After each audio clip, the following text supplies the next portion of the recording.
তার মধ্যে এক দুইটা ছিল আপনাদের কুষ্টিয়ায়। তারা সামান্য ক্ষমতা পেয়ে নিজেদের ধরাকে সরা জ্ঞান করেছিল এবং এইভাবেই রাষ্ট্র শক্তিকে অপব্যবহার করে ইসলামের বিরুদ্ধে, ওলামায়ে কেরামের বিরুদ্ধে যথেচ্ছ ব্যবহার করেছে।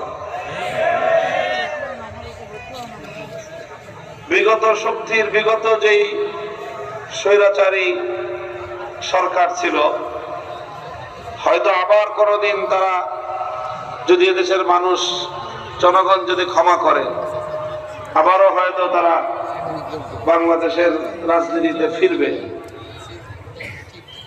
তো একটা কথা তাদেরকে মনে রাখতে হবে যে তাদের সমস্যাটা আসলে কোথায়।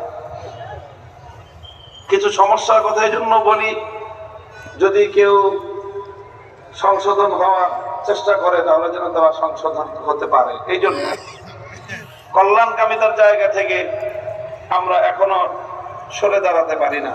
ওলামায়ে কেরাম বিশেষ করে আমরা কারো কল্যাণকামিতার জায়গা থেকে সরে যেতে পারি না। আমরা প্রত্যেকেরই কল্যাণকামিতা করতে আমরা বাধ্য।